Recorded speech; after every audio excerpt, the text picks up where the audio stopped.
Hey everyone, welcome to TOEFL Speaking with E2 Language. My name is Jamal and today I'm going to walk you through the TOEFL Integrated Speaking task, which is task 4, Summarize Reading and Lecture. So today we're going to look at a few things. I'm going to recap the TOEFL Speaking, so go through each section briefly.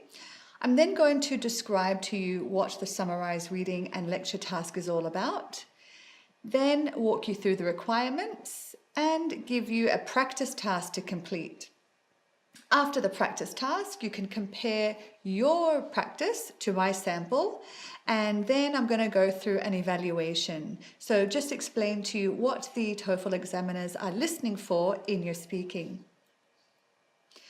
So a quick recap of TOEFL Speaking. There are 6 tasks altogether, and 2 of those are independent, which means that you have to either describe something or give your opinion about something. All right? And these things are related to your own experience or knowledge. The integrated speaking tasks usually integrate reading and listening with speaking. So task number 4 is the one we're going to be looking at today, which is Summarize Reading and Lecture. By the end of the lesson, you should understand what you have to do in this task through completing a practice, and you should understand also how you're scored. So let's take a look at this task. For Summarize Reading and Lecture, you're going to read a passage. You're then going to listen to a lecture on the same topic. You'll have to summarize the passage and then explain details of the lecture. Now, the passage usually introduces the topic and gives some general background to a topic. Okay, so think of the passage as an introduction and general idea. And the lecture will give you more specific details related to the topic. So it will elaborate on the topic, usually by giving some more specific examples. Okay, what are the requirements of this task? Well, you're going to have 45 seconds to read a passage, and it's going to be displayed on the screen. When the 45 seconds is up, the passage will disappear. Then you're going to hear a lecture related to the passage. Then you're going to be given 35 seconds to prepare a response. Now, you will have a pen and scratch paper that's provided, and you can use that to write down your ideas. Once that 30 seconds is up, the 60-second speaking time will begin. Okay, and you'll be speaking into a microphone attached to your headset, and at the end of the 60 seconds, the time will cut out. Now, it's very, very important to take notes in this task. Now, you should be taking notes for the reading and for the listening. Now, with the reading, you want to take notes on what the main ideas are and any related details. Now, details are usually examples or explanations of main ideas. And you're going to have to take notes as you read because remember, the time is 45 seconds. Now, with the listening as well, you'll need to take notes as you listen, and you're going to use those notes to prepare your response. So in a moment, I'm going to show you a template that you can use for note-taking that might make it a bit easier for you. Now, if you don't already have a pen and paper, you can go and grab one now.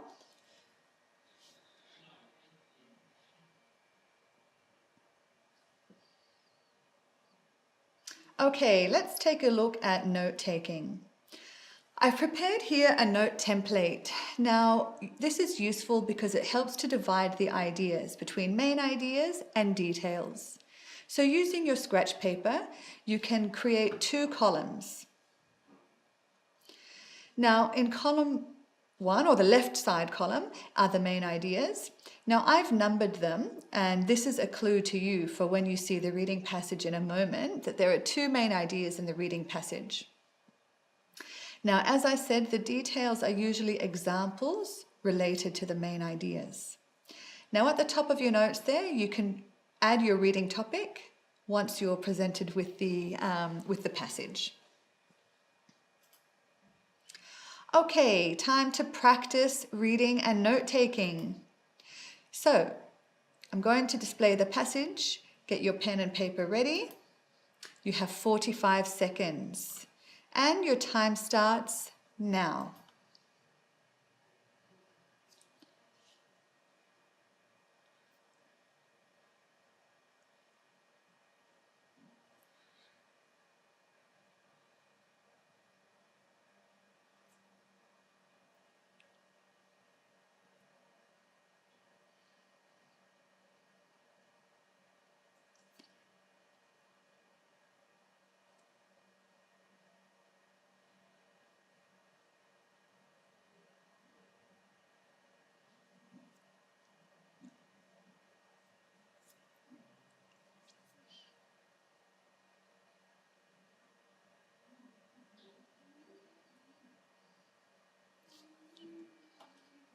Okay, your 45 seconds is up. How did you go? Now, just a note, you don't have to write down every single thing in the reading passage. Remember, you're just looking out for a main idea, or two in this case, and their related examples or details. So a good way of getting ready for this task is to find a paragraph in a newspaper article or a website article and practice taking notes of main ideas, timing yourself. So this is a real skill that you can develop through practice. Okay, it is now time to listen to the lecture. So on the same piece of paper or a different piece of paper, get ready to take notes. Now, the listening notes are the same structure as the reading notes. So 2 columns, main ideas on the left and the related details on the right. Now again, I've numbered them just to make it easier for you as you're listening. There are 4 main ideas that you're going to hear, okay? Now, when you're taking notes, another point is you don't have to write down full words or full sentences. You can abbreviate your words, meaning write shorter versions of the words, okay? And you don't have to include little words like and, the, but in your notes, just key words, so nouns and verbs. All right, are you ready to listen to the lecture? All right, here goes. There are many forms of cybercrime that I'm going to talk about today. Firstly, there's computer fraud, which is any dishonest misrepresentation of fact intended to let another to do or refrain from doing something which causes loss. In this context, the fraud will result in obtaining a benefit by 1. Altering data before entry or entering false data, or by entering unauthorized instructions or using unauthorized processes. 2. Altering, destroying, suppressing, or stealing output, usually to conceal unauthorized transactions. This is difficult to detect. And 3. Altering or deleting stored data. Then there's cyberterrorism. Cyberterrorism in general can be defined as an act of terrorism committed through the use of cyberspace or computer resources. As such, a simple propaganda piece on the internet that there will be bomb attacks during the holidays can be considered cyberterrorism.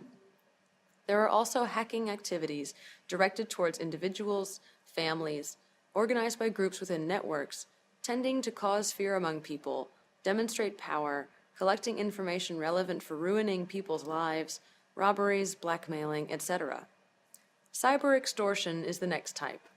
Cyber extortion occurs when a website, email server, or computer system is subjected to or threatened with repeated denial of service or other attacks by malicious hackers. These hackers demand money in return for promising to stop the attacks and to offer protection. According to the Federal Bureau of Investigation, cyber extortionists are increasingly attacking corporate websites and networks, crippling their ability to operate and demanding payments to restore their service. Now, in relation to prosecuting offenders, due to easily exploitable laws, cybercriminals evade detection and prosecution by using developing countries in order to hide from law enforcement. These weak laws allow cybercriminals to strike from international borders and remain undetected. Even when identified, these criminals avoid being punished or extradited to a country such as the United States that has developed laws that allow for prosecution. While this proves difficult in some cases, agencies such as the FBI have used deception and subterfuge to catch criminals. Hi.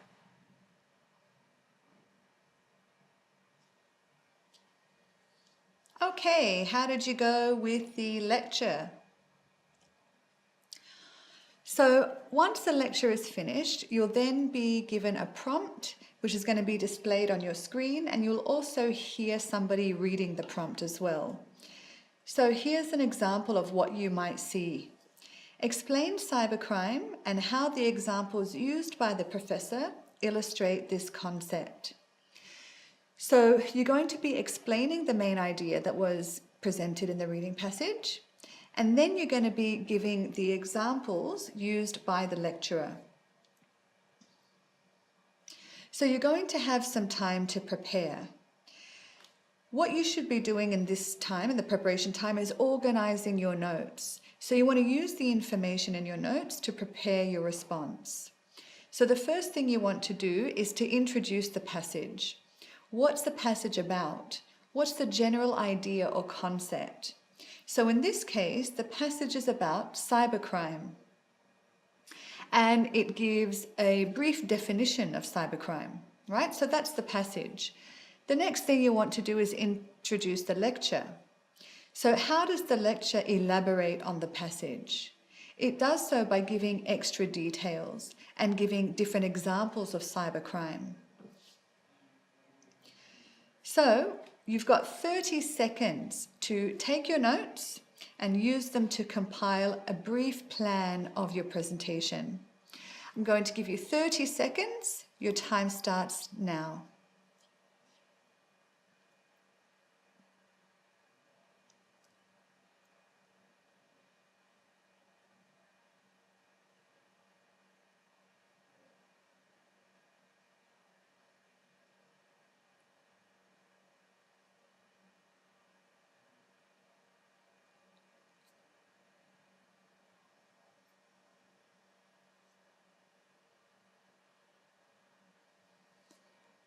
Okay, time's up.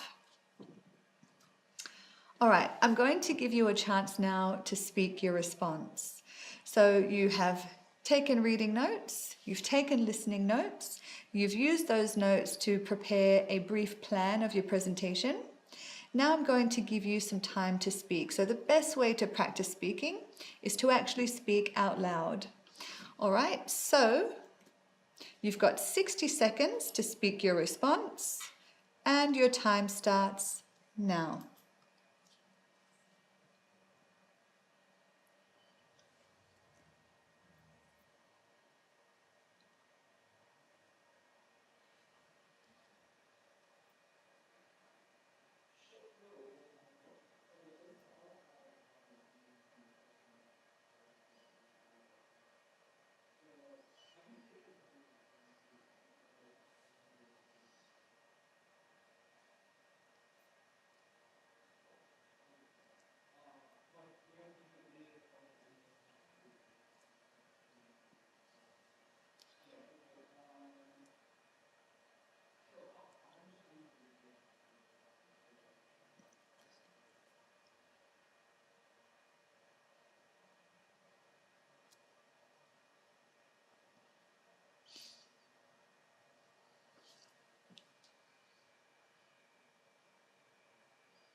Okay, time is up.